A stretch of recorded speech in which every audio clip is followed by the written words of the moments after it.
Welcome to the Thinklings podcast, a conversation where good thoughts help renew the mind with the Word of God. I'm Charlie Carter, and I'm here with Tim Little and Andy Stearns. Let's jump into the conversation. Hello. We are 100% certain this is episode 67. We are. Of the Thinklings podcast. Tim texted yesterday saying, this is the 67th episode. He's just so excited about this episode right now. He's super pumped for episode 67. I think I just eye rolled. Hey, you know what? Do what you got. Okay, so yeah, welcome to episode 67. I feel like I'm a little loud. Looks loud. I don't know. I can't tell. Okay. Can we start over? We never start over, Tim. We're always live. If that audio was horrible, just deal with it. I'm gonna move it a little bit to the side. Yes. Okay, so a couple things. One, happy 10th day of Balrog. The 10 days of Balrog, my fire demon gave to me. So the reason why it's a 10th day is because it's on the 15th of January that Gandalf falls from the Bridge of Khazad-dûm and begins his 10-day battle with the Balrog. So today would be the day that officially he becomes Gandalf the White. He slew the Balrog. Yes. And so I was thinking about that. I was like, if this was like Christmas and it was a real holiday, which it's not yet, but if it was, like, what would it be a celebration of? And here's what I thought. So it'd be like it's a celebration of goofy nonsense. So there's get that out of the way. That's good. Because we like when Tim's eye rolls hit the heavens. So there we go, just for you, Tim. But number two, like thinking like mythologically for Tolkien or even like in Lewis, like how could you celebrate that idea and like what would it mean? And I came up with this. So in Narnia, there's like Eustace's undragoning. And then there's also in The Great Divorce by Lewis, there's like that one person who has a little dragon thing and they kill it. Like he finally gives it up and it becomes this white stallion. And we actually asked David Downing about that in the episode. Like, do you think that there's like a correlation of those ideas? And he's like, oh yeah. Like, and so plugging that into like a celebration of Balrog, like what is it? It is a celebration of the victory in Christ and the Spirit that transforms us into the image of Christ. Ooh. So like it's the defeat of the Balrog that we celebrate. And upon defeating, Gandalf becomes more pure. And so I think that like trying to, baptize this idea. Oh boy. Imaginatively, to use Lewis's own terms. But anyway, so what do you think? Do you think that'd be a worthy celebration of like that is the celebration of Balrog? I think so. Celebration of sanctification. I mean, we're clearly inserting our own meaning. So let's just be honest. Yeah, but that's in myth. That's fine. Exactly. So if we're gonna insert our own meaning, we're gonna eisegete. This is the kind I like because it's got the goofiness, but it's kind of something important. That's the beauty of myth is that there are many concurrent meanings. What? You want my input? I do. Yeah. Well, there's what does Balrog mean? Do we even know what Balrog means? So this whole idea of like slaying a dragon or slaying a demon is a historic, even a biblical concept. You have the casting down of Satan, the great serpent. So in Revelation 12. So this whole mythical idea, and not myth as in the Bible is false, but mythical as in meta-narrative, great story. And slaying the Balrog, certainly. Okay. Yeah. But who's slaying the Balrog or kicking it out of heaven in a mythical sense? In the myth or in the mystical structure of Middle Earth, what does Gandalf represent? I can say I've started through the Silmarillion in reading the creation songs and Iluvatar and the Valar and where you think that structure, like I think the easiest correlation simplistically would be say he's an angel, so it'd be one angel fighting another angel, and it's interesting analogy. Let's go with allegory. Yeah. You have fun with it. But Tolkien would not call any of his writing allegory. You're making it an allegory. I'm taking a meaning out and like assigning it specific meaning. Mm-hmm. Yeah.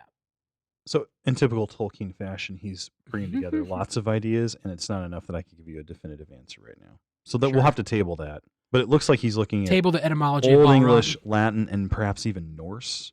There's an epithet on Odin's tomb that says he was fire-eyed, and it's Balagur, and it almost sounds like Balrog, but not. It's not. It's similar, and so this is all just speculation. So we'll do more research before we know something like that for sure. Well, I think there's something to that, because I think that might have something to do with why he only had one eye.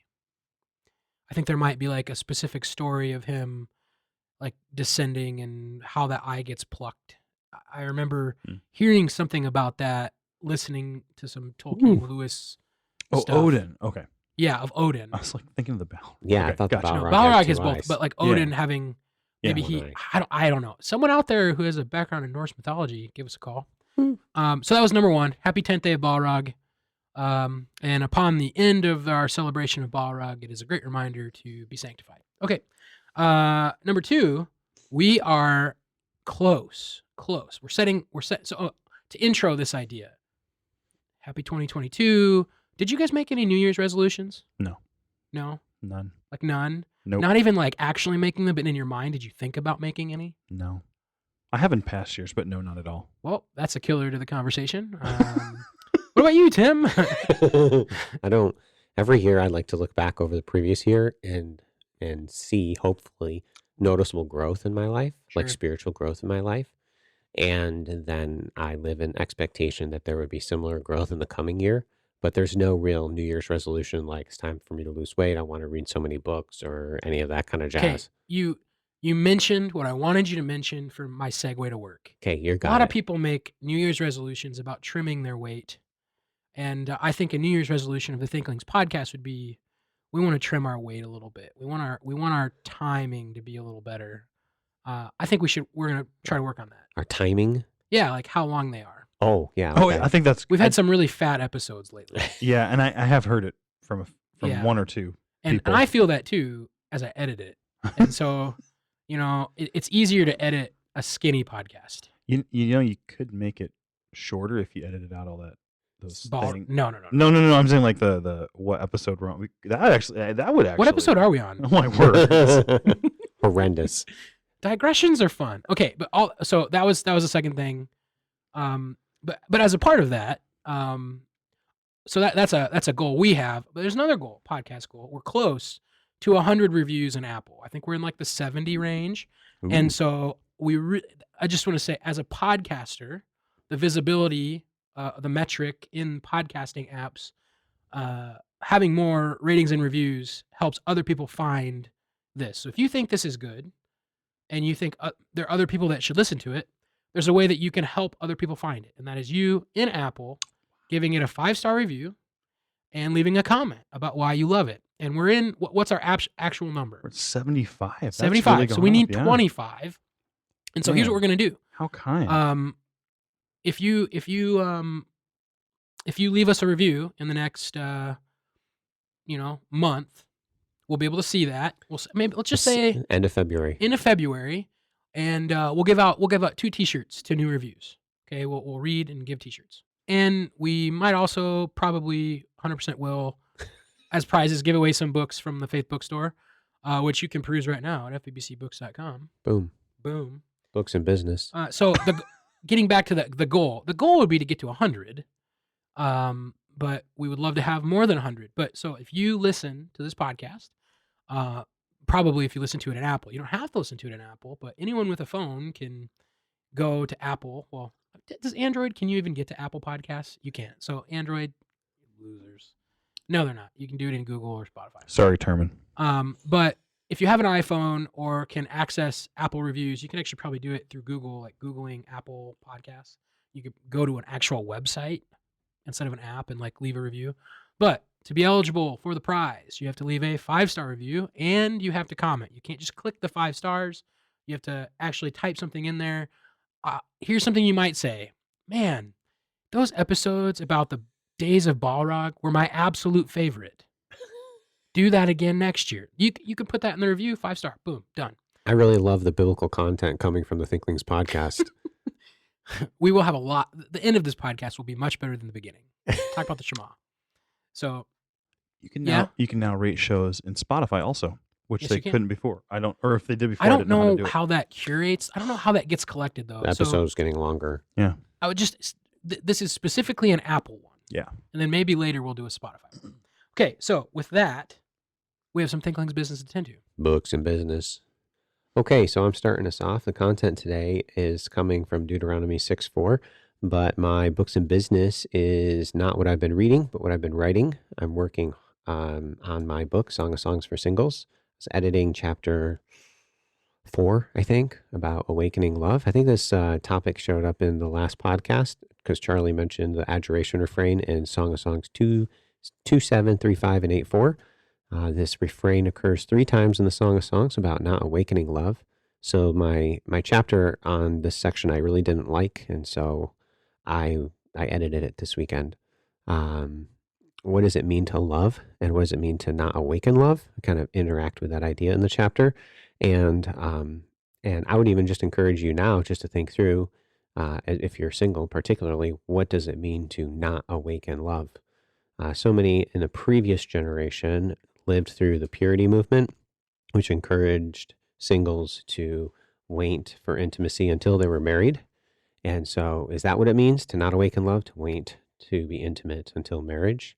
And I argue the answer is no. It's much broader than just intimacy. It's not to awaken love. So think through what is love and how are you supposed to keep that sleeping. That's going to affect not just your physical relationship with a girlfriend, boyfriend, but also your mind and your speech. Some people, just the very words that they say is going to awaken love in that other person. So you need to be careful of what you say. So that's just a little bit of snapshot on what I've been writing. And I started a Bible study on last Thursday, Song of Songs for couples. I've done a fair amount with singles, but I haven't done anything really with married couples. And so before publishing the book, we wanted to do a Bible study with some married couples through it. And we had like 15 to 20 couples sign in to a Zoom meeting.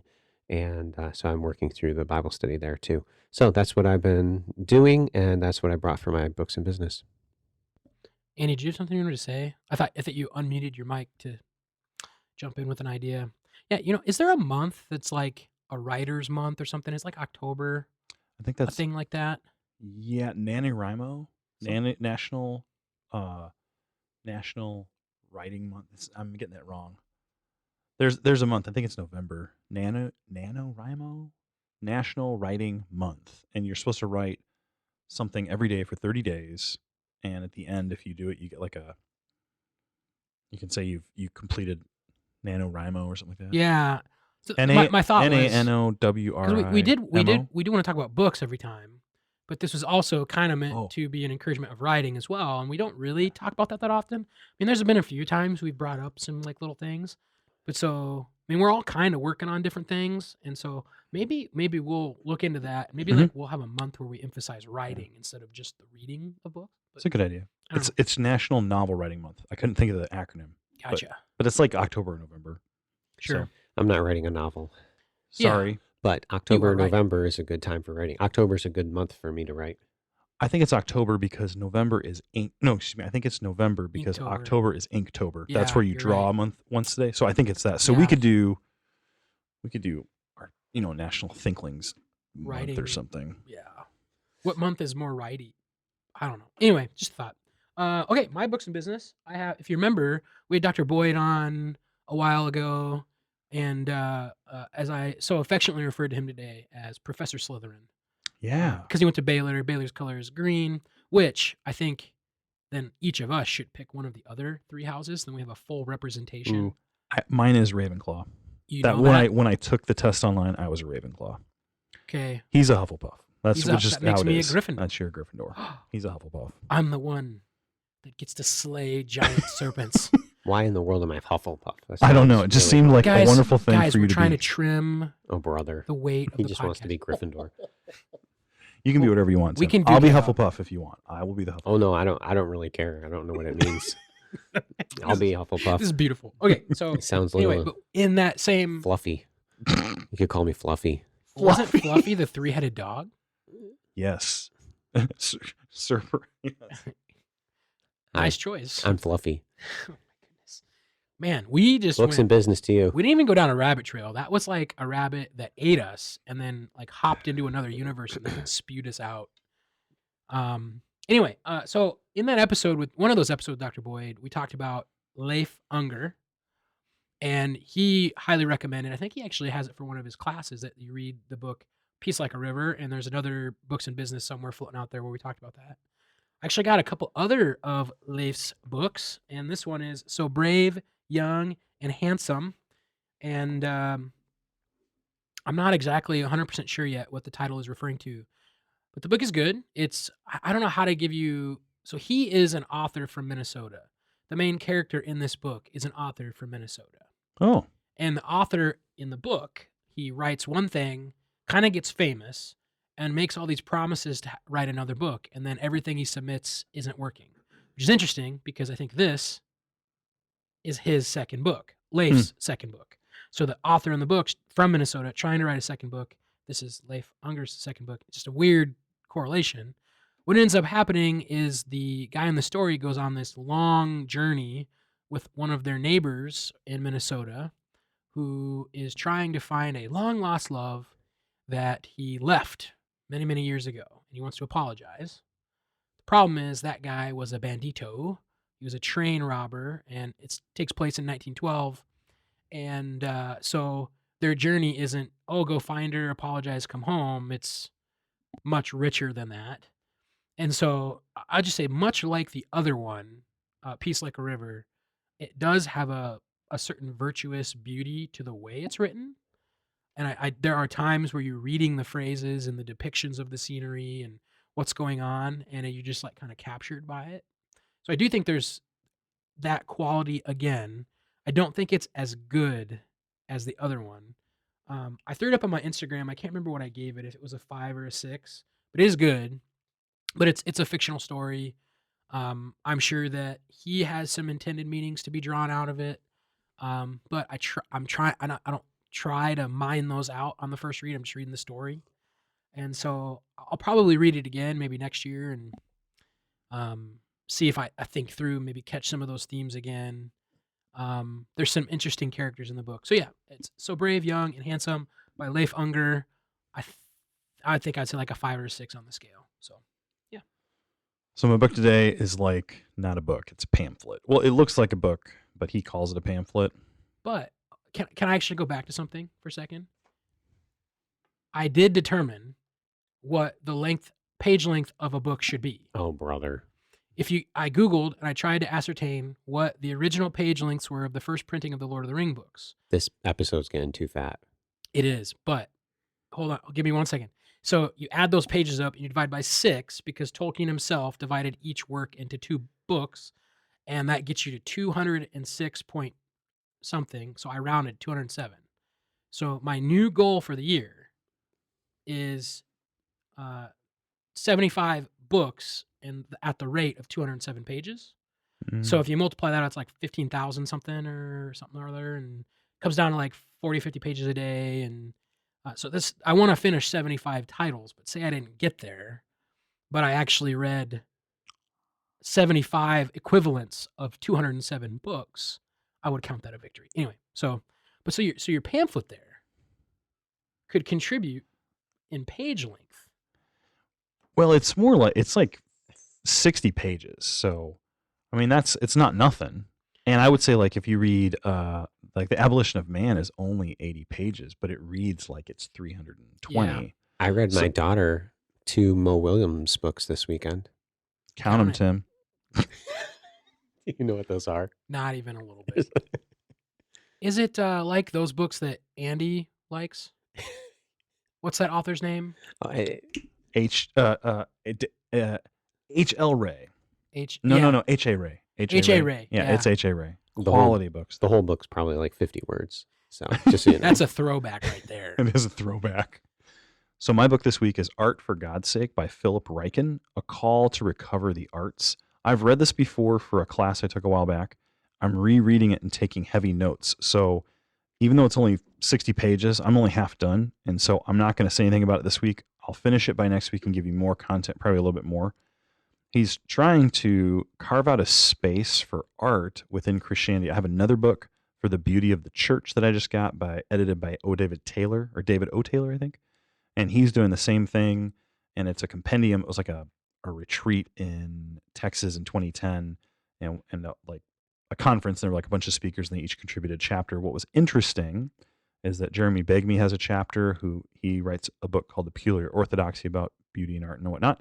And then there's another guy you might have heard of, Eugene Peterson, who writes a chapter, obviously that paragon of conservatism. But anyways, I'm working through that book slowly. I kind of have an art kick going. And so I picked this one up. I read this in compilation with another book back in the day. So I'm half done. It's intriguing. He's trying to call you back to seeing art as valuable in the Christian world. He has 4 principles of theology of the arts. Number 1, the artist's call and the artist's gift come from God. Number 2, God loves all kinds of art. Number 3, God maintains high standards for goodness, truth, and beauty. And number 4, art is for the glory of God. I'm halfway through the book, so I've covered the first 2 principles, and he has a chapter for each of those. And I would say that it is good at points, and at other points, it's a short book, and so there's probably more I'd want him to say. So anyways, I'm letting it sink in. So next week, I'll give you some more info, but art for God's sake, kind of fascinating. So in this episode, I'm going to walk you through Deuteronomy 6:4. That's the Shema. And hear, O Israel, the Lord is our God, the Lord is one, or the Lord our God, the Lord is one. So a lot of people go to this passage and they argue that God is what's the word, singularity, or what's the technical? The unity unity of God from Deuteronomy 6:4. So I think it's actually communicating something else. I'm not denying the Trinity, but just I think a different passages would better support the Trinitarian concept of God. So I encourage you to listen. I also encourage you to be challenged spiritually by the Word of God and being totally devoted to the Lord. I've been listening to actually Harry Potter with my children, and I'm regularly... well played, Fluffy. Well played. Currently in the one after the Goblet of Fire, the Order of the Phoenix. That's it. Oh, that was a good one. Professor Umbridge. And just from a teacher's perspective, how critiquing Professor Umbridge and how she treats her students and what biblical theology of teaching is, but then how Harry even responds to her authoritarian, brutal perspective, and how you would handle a teacher like that in that kind of a situation is completely devoid of a fear of God and just being devoted to the Lord. And just thinking through, like reading through that book and my children listening to it and talking to them about it, how being completely devoted to God is such a foundational concept in education and in all areas of life. So I would encourage you, just as you work, as we go through this episode, to be encouraged and motivated spiritually to grow in your relationship with God and be completely devoted to Him. Nothing matters but the Lord and the Lord alone. Let's have a conversation about the Shema. Deuteronomy chapter 6, verse 4 is the most important verse in the Jewish person's life. They recite the Shema every evening. The Shema is in Deuteronomy 6:4, and it reads, "Hear, O Israel, the Lord our God, the Lord is one." That is the Shema. This statement has been argued to be a statement of God's unity because the text clearly states, "Hear, O Israel, the Lord our God, the Lord is one." But this passage, it really doesn't fit the context of Deuteronomy 6, that it's speaking of the unity of God. And I want to just help you to, I want us to think about, what is the Shema communicating? And we're going to look at a couple of other passages where the Shema occurs. And I hope that as we work through this text and think about the Shema, that you'd have a better understanding of this text and have a better understanding of what it means to be a disciple of the Lord. speaking of discipleship, Charlie's doing this study on discipleship. This is connected to being a disciple of the Lord. So Deuteronomy chapter 6 and verse 4 is often just kind of ripped out of context. What is going on in Deuteronomy 6? I'm going to start in verse 1. Now this is the commandment, and these are the statutes and judgments which the Lord your God has commanded to teach you, that you may observe them in the land which you are crossing over to possess. Okay, so Israel's going into the land, and hey, these are the laws. This is what you're supposed to do. And they need to learn it. They need to know these laws. And then verse 2, that you may fear the Lord your God. And the fear of the Lord is an important theological concept that we've talked about on the podcast before. And maybe we'll talk about that again, but not right now. But that you might fear the Lord your God, to keep all his statutes and his commandments, which I command you. See, the fear of the Lord leads to obeying the law of the Lord. You and your son, your grandson, all the days of your life, that your days may be prolonged. So that's Deuteronomy 6:2. Then Deuteronomy 6:3. Therefore hear, O Israel, and be careful to observe the law, that it may be well with you, and that you may multiply greatly, as the Lord God of your fathers has promised you, a land flowing with milk and honey. So Deuteronomy 6:1-3 is speaking about obeying the commandments, fearing the Lord, and then living in a generational way in the land. And then you have the Shema in verse 4. Hear, O Israel, listen up. This isn't an imperative, it's a command. Listen, Israel, the Lord our God, the Lord is one.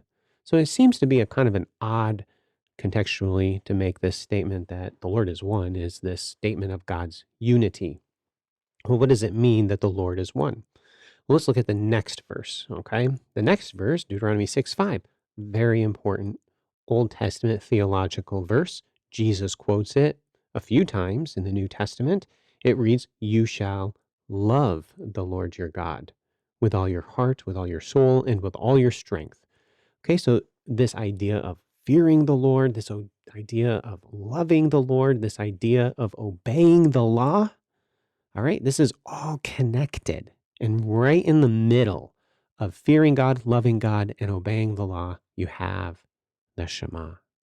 Hear, O Israel, the Lord is our God, the Lord is one. So what is that saying? What does that mean that the Lord is one? Now, before I explain to you a little bit, because I know everybody's pretty much, they're always understood this to be the statement of the unity of God. By the way, I'm not denying the Trinity. All right, I do believe that God is a unity, and there are a multitude of Old Testament passages that speak of that unity. Even in Deuteronomy, right before, in Deuteronomy chapter 4, I should read this quickly. Deuteronomy chapter 4, verse 39. Therefore know this day and consider it in your heart that the Lord himself is God in heaven above and on the earth beneath. There is no other. So right in Deuteronomy chapter 4, there's no other God. There's just one, the Lord. So yes, I do still believe in the unity of God. But Deuteronomy 6:4, what is it communicating? This phrase, hear, O Israel, the Lord is our God, the Lord is one, that phrase, the Lord is one, occurs elsewhere in the scriptures. And I want to take you there. I'm going to go to Zechariah chapter 14. In Zechariah 14, we have this eschatological setting. Okay, the Lord returns. He descends to the Mount of Olives. The Mount of Olives splits.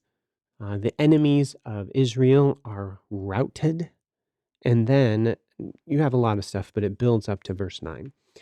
The Lord, I'm going to read. This is Zechariah 14, verse 9. And the Lord will be king over all the earth. In that day it shall be, the Lord is one, and his name one. That's your phrase. Okay? Zechariah 14:9 is a restatement of the Shema. So I'm going to read it again. The Lord will be king over all the earth. Okay? So when the Lord is the king over all the earth, how many gods are there? It's like the Lord, and it's only the Lord. It's only him. Okay? In that day it will be this. And what will it be? It will be that the Lord is one. That's what it will be. And furthermore, then it further explains, because the name is a major Old Testament theological theme and worthy of your study. Maybe I'll do a podcast sometime on it, okay? But that last statement in verse 9 is his name is one as well. So in what way is the Lord one, or his name one? And I would contend that his name is one and the Lord is one, as in he is the one, like the only one. And that's what Deuteronomy 6:4 is stating. It's not a statement about God's unity. It's a statement about God, about the whole complete devotion to the Lord. Now I'm going to go back. Think through Deuteronomy chapter 6, okay? It's talking about fearing the Lord, okay? It's talking about loving the Lord. It's talking about obeying his law. Well, what is your heart attitude, okay? What is your relationship to God amongst all of those things, okay? Well, listen to this. Hear, O Israel, the Lord our God, the Lord alone.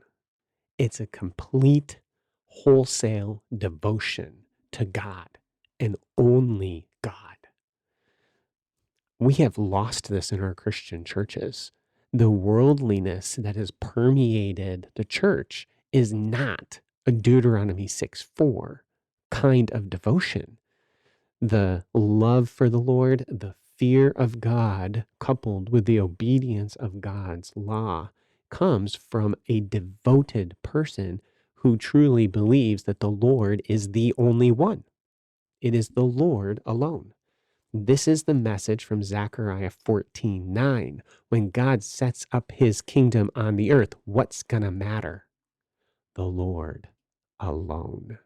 Okay, do you see that message? And that's actually how we should be living right now.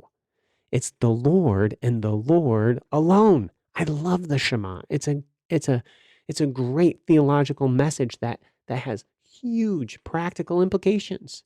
As you examine your life and you see the worldliness that's permeated your life, you need to expunge that worldliness from your life and be completely devoted to the Lord. That's what Israel is admonished to do in Deuteronomy 6:4. That's the way it will be at the end of time. And that's what the believer is supposed to be do in the church today. Turn to James chapter 2. I don't feel like I'm preaching. I'm not preaching. It's a podcast, but I am kind of preaching. I've gotten a little preachy here. So it's like a preachcast instead of a podcast. Whatever. All right, so in James chapter 2, we have this whole your faith is dead because you have no works. Okay, the faith and works, and really controversial passage, right? Well, within all of this, you have Abraham as being an example. I'm going to pick it up at verse. I'm going to start at verse 18. But someone will say, "You have faith, and I have works. Show me your faith without your works, and I will show you my faith by my works. You believe that there is one God?" What? It's right there in James. And what is he saying? They're saying that they believe that God and God alone. But guess what? Their works are not matching it. Here in James chapter 2, verse 19, you believe that there is one God. You do well. Even the demons believe and tremble. Yes, the Lord and the Lord alone. And so what is the driving force for the Christian's life?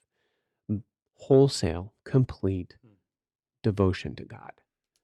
The Lord is the Lord, and he is the Lord alone. It was supposed to be that way for Israel in Deuteronomy 6:4. It's supposed to be that way today for the church in James chapter 2. And when the Lord Jesus comes back and he sets up his kingdom, Zechariah 14 explains that it will be that way. So, what do you guys think of that? Got lots of thoughts. Lots of thoughts. So, Andy, feel free to just jump in at any time because I have 1, 2, 3, 5 things. Dive in, Charlie. So we'll just start with those 3 passages: Deuteronomy 6:4, Zechariah 14, James 2. They all use this idea, which Andy and I were just having fun, kind of catching the flow of the Bible study. Like this is why you study things, because you see connections and how it actually connects to theology in very unique ways. You know, Zechariah 14, which I have an anecdote on that passage specifically. I love your anecdotes. Do I have permission to share this anecdote of Zechariah 14? It has nothing to do with what you just said. Oh, yes. Other than it references Zechariah. I give you permission, Charlie. Fine, whatever. So we outvote Tim. But so the connection that Tim is making is eschatological, is that Jesus returns, and this is at the end of the tribulation. And actually, Dr. Myron made a big point about this when he would teach on the Olivet Discourse. Those who endure to the end shall be saved. And a lot of times people want to take that idea of saved and bring it into like a justification, salvific church sense. But in the Olivet Discourse, if he's addressing Jewish listeners at the end of the tribulation, they will be saved. Why? Because right at the end of the tribulation, Zechariah 14 happens. Jesus is there, and the armies of Antichrist have hemmed in God's people, and then boom, we split the mountain, and they are saved because Jesus came back. So that's a really cool thing. That's not the anecdote, though. So I had a Jehovah's Witness at my house once, and Jehovah's Witness deny the deity of Christ. And so I was like, how would I demonstrate that Jesus is God? And Zechariah 14 is clearly referencing Jesus. And why is that? Does God the Father have literal feet? Negative. So how would God the Father place his feet on the Mount of Olives, which is a literal mountain? He won't.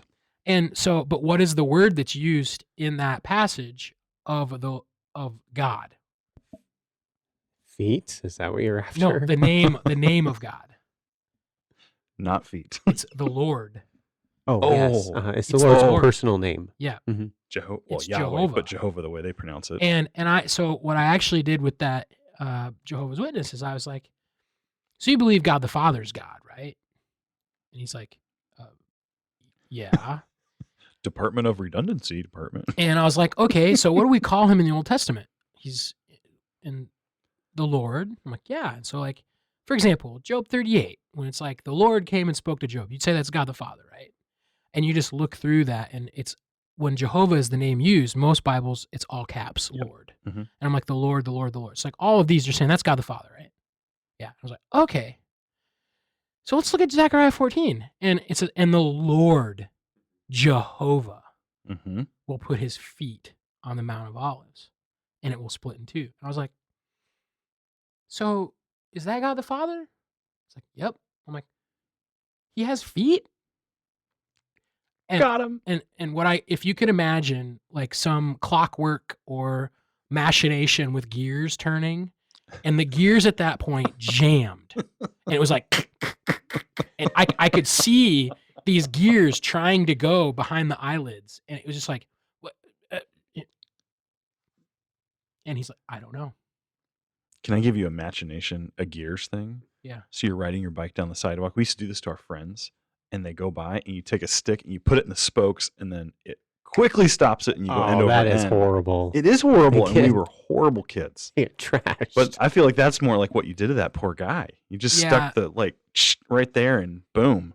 And this is also the same Jehovah's Witness who, after my first year of Greek at Faith, I literally went home for Christmas break.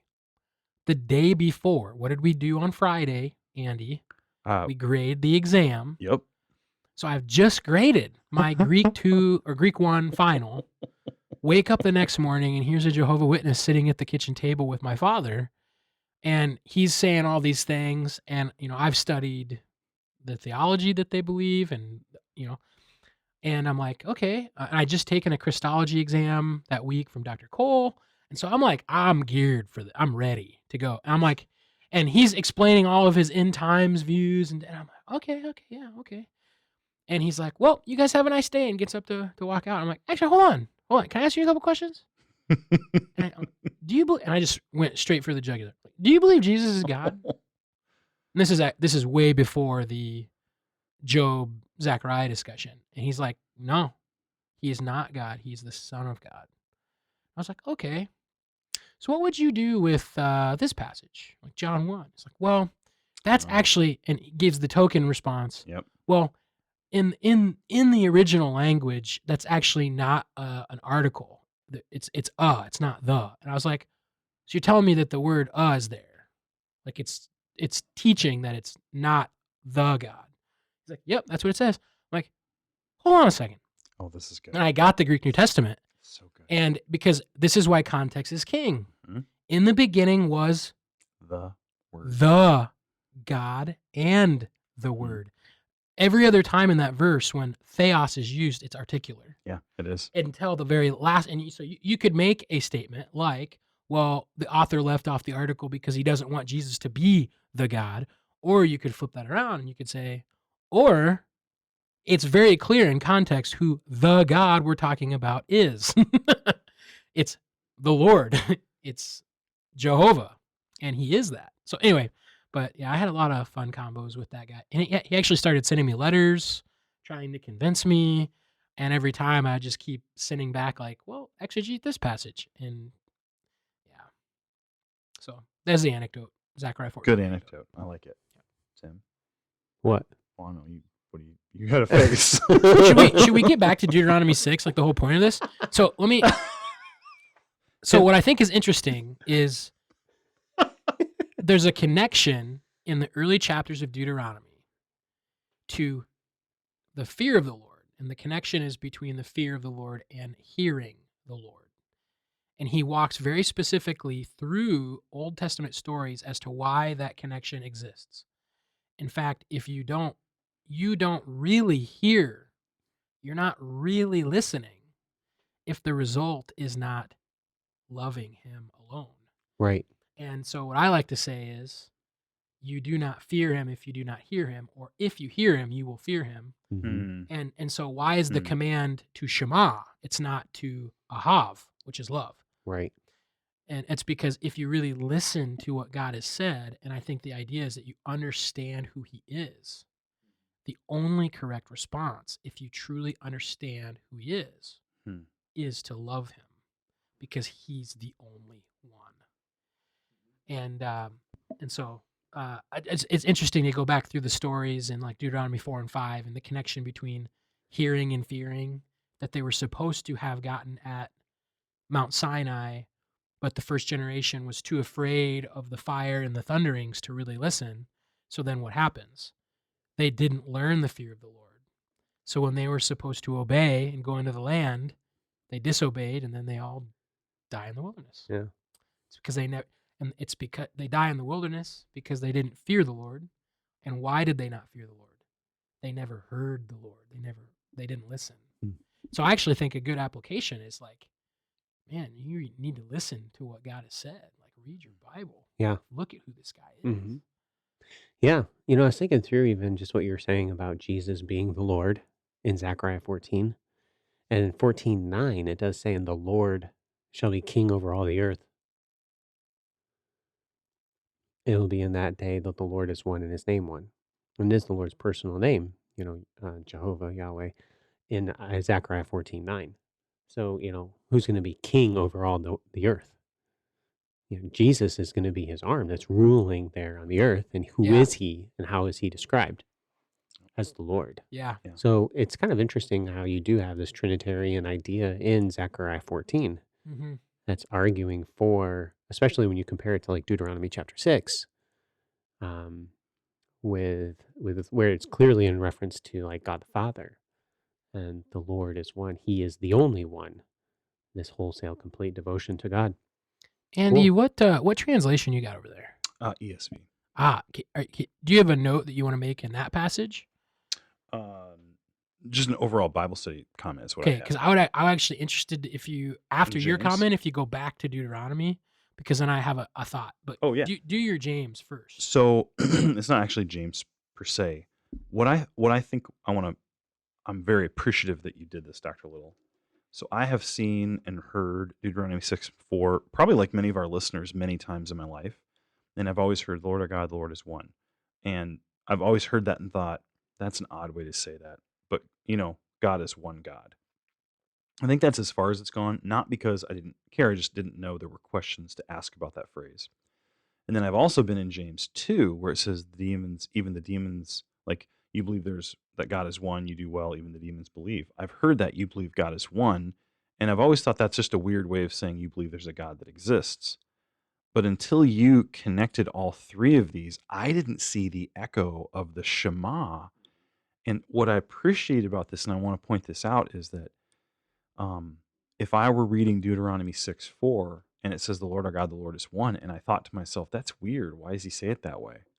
And then what I'm going to do is I'm going to start thinking, well, what would that mean? And it's okay to think that. That's okay. So try to figure it out. But what you've essentially done is you've done a Bible study principle, which is using scripture to interpret scripture. And then you sort of did like a phrase study where you took that phrase and you followed it through the scriptures. And then what you did is you let the scriptures inform how a scriptural reader would have understood Deuteronomy 6. That was just really helpful. And I think that a listener out there, if you didn't see this, don't beat yourself up, but learn from Dr. Little here. What is he doing? He's taking that phrase. You probably have a Bible study with cross references like I do. Follow those out. Try to figure that out. That's a really good Bible study principle. So thank you. I was very helped by that.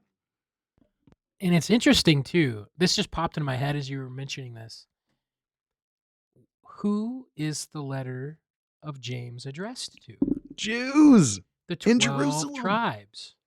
And wouldn't you expect Yep. that there would be a very Jewish flavor?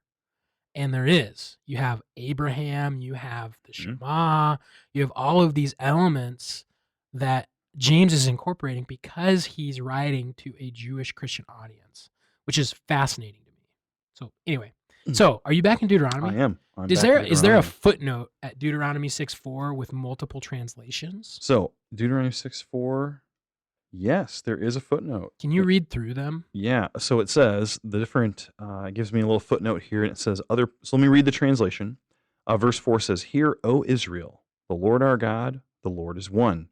And then it gives me possible translation. It says, or it could say, "The Lord our God is one Lord," or it could be translated, "The Lord our God, the Lord is one," or it could be translated, "The Lord our God, the Lord alone." Those are like four total options, the one in the text and three others. Oh, so it actually has the Lord alone in the text. Yeah. That's unique. So the reason why I wanted to note this is one, because I think ESVs are very common translations, so they're going to be interacting with, well, what translation do you have? Well, mine doesn't say that. And what's actually interesting is this is in Hebrew. What is it, Dr. Little? It is a what? Oh, you have no idea where I'm going. I don't know where you're going with it's this. It's a verbless clause, except for yeah, Shema. You only have one verb in this sentence. It's Shema, and then you have a bunch of nouns. You have Israel, the Lord, our God, the Lord, one. Yeah. So how do you put all these nouns together? Shema, Israel, Jehovah, Eloheinu. So like the Lord our God, Lord one. There's no ises in there. But that's the task of the interpreters to figure out, are these like noun sentences with implied verbs? Like in Greek, it'd be like an implied ami. And you have to decide where that, and so you can hear that in all these translations. The Lord our God, the Lord is one. They supplied a verb. Yep. You look at those other translations, the Lord our God is one Lord. They supplied it in a slightly different way. The Lord is our God. The Lord is one. They supplied two. The Lord is our God, the Lord alone. They supplied it, but on the first half, not the second half. So every one of those translations is reflecting an interpretive decision based on their rendering of the language. And the reason I bring that up is not to scare someone like, man, which one's right? I don't know. Just to realize that every translation is making interpretive steps. And it is helpful not to necessarily learn Hebrew. You can. Tim will teach you. But to understand what's actually there and to think through like, okay, what is being said? And maybe compare translations with other translations in your Bible study too. So Andy's over here just gawking at something. I don't know what he's doing. we translate this verse in Greek, and James 2? Well, no, the Shema, but I think it's From the Gospels? probably from the Gospels when Jesus repeats it. But so I'm like, oh, I'll pull up that Septuagint here, and it's this, there's no verbs except it does put estin in, which is the is verb, but it puts it right at the end. So He is one. you have akue Israel, kurios ha theus, hemon kurios heis. There's your one estin, and then you're like, well, you got to put it together. Even in Greek, you're putting it together yourself. So I have another anecdote. Can I share another anecdote? I've got something I want to do at the end, but you Okay, go so ahead. anecdote- Listener, this is and- legitimately what it's like when you sit down with your friends and you talk about the Bible in a Thinklings group. Seriously, this is how it should go. You should be caffeinated. You should be talking about the Bible. This is good. I need a little more caffeine. So You here's the do. story. So there's a vocab word or card that you will learn if you ever take Greek. And Robert Mounce's book, The Basics of Biblical Greek, right? Mhm. Mm-hmm. Bill. Robert's his father. That's okay. Yeah, there's too many Mounces to keep track of. Did you get? Never mind. Go. It's That's a whole host of other anecdotes. Anyway, so Abe Lincoln. Keep going. Go. Abe Lincoln. Okay, yeah, we're so far down the tunnel here. So, okay, back up. So there's a vocab word for the word one, and the way that it's on the card is heis, mia, hen. There's 3 words that all mean one. Okay, heis, mia, hen, and that last one, hen, there's no H on the front of it. It's actually like in English it'd be like an E and an N, and there's a breathing mark that tells you to add the hen part of it. So when you're learning vocab in Greek, most of them don't have 3 words with one definition. It's usually one-to-one. So, that one sometimes gets lost in translation. So I can remember. Oh, that was good. 2 points, Charlie. So I can remember doing my homework with Low fruit. my friend, Pastor Jonathan Fuller, in way back when, and in Andy's first Greek class. We were sitting in the library trying to translate these verses, and we were staring at this word forever. Hen. What's hen? And it looks like so many other things, like in is a preposition without the H sound, and it kind of is close to some other shortenings of words, and we're like, what is it? And we're looking at our lexicon, and we can't find it because it's not listed by itself. It's listed in trifold with heis and mia. So, and then of all people to walk in at the time, he was Dean Lance. Now he's Pastor Lance. He just comes strolling through the library, and we're like, Lance, Dean Lance, come help us. And we're like, and we've been staring at this for like 30, 40 minutes. Greek students, I hope you're listening. Greek 1 See, students. this is normal. I would have given up after about 2 and just thrown something down. Well, what I would do now is just like, what passage is this? Gloss. Okay. Oh, that was illegal according to the rules It is of the illegal. class. Yeah. Well, at that point, I didn't even have Bible software. I don't think I had accordance. And the rule is yet. still for my students, they can't touch it. Yeah, which is the way it should be. Because it makes you do the digging and the excavating that is All right, worth finish the story. Anyway, so Lance walks over, and we're like, man, we're going to get some like deep answers. He's like, hey, it's me a hen. It's 1. And we're like, what? He's like, 1. It's 1, like the number 1. And we're just like, you're kidding. What? That's so dumb. Like, we should know that word. But yeah. So we spent, forever trying to figure out this word, and it was just 1. And now you remember it. I'll So never Greek students who are listening, if anyone out I there's also learning Greek, remember hang in there. in Greek class, you would always read through the vocab words. Oh, yeah. And when we would be getting ready for the next section of vocab, and there's the one day we're reading through, and you're like, thronos, throne. And you're like, I really wish there was a good way to remember that thronos means throne. What does throne sound like? Man, thronos, throne. Okay, and you just went on. I thought that was so funny. Oh, I never forgot that one either. Anyway. Horrendous. I still do that. We just had, you're listening to later, but we just had Thronos the other day, Charlie. And now I just say Thronos, throne. I don't know how you remember that. You probably want to think of a idea. Okay, move on. And then 7 seconds later, someone starts chuckling. I get it. All right, let's let Tim finish up. Okay, Tim, what do you got at the end of this? So James chapter 2, verse 14. What does it profit, my brethren, if someone says he has faith but does not have works? Can faith save him? If a brother or sister is naked and destitute of daily food, And one of you says to them, "Depart in peace, be warmed and filled." It's like, "Oh yeah, I believe. Well, do you believe? Do you believe? Do you really believe that God is the Lord alone, and that's all that's really important?" Well, do you see somebody who is in need? What do? Be warm and filled. Okay, and then he gives an illustration. So then we had our verse. We went to verse 18. Show me your faith without your works. I'll show you my faith by my works. 19. You believe that there is one God. Okay, the Lord alone. You believe that the Lord is alone? You do well. Even the demons believe and tremble. Do you want to know, O foolish man, that faith without works is dead? I'm not getting into the whole faith without works and what is that, blah, blah, blah. I want to get to the illustration. Look at what he then does in verse 21. Was not Abraham our father justified by works when he offered Isaac his son on the altar? So he goes to an Old Testament illustration. Now I want you to think through, okay, what does it mean? What does it mean that you truly, truly believe that the Lord is the Lord and he is the one, the only one that is the Lord alone? Okay, what do you really value in this life? So when we think of things that we value, and we think of particularly specifically like money, all right, and things, how important is money? How important are things? As we think through Abraham and offering his son Isaac up on the altar, God says, "You have to give me. I want you to give me your most precious possession." Have you ever thought through what is your most precious possession?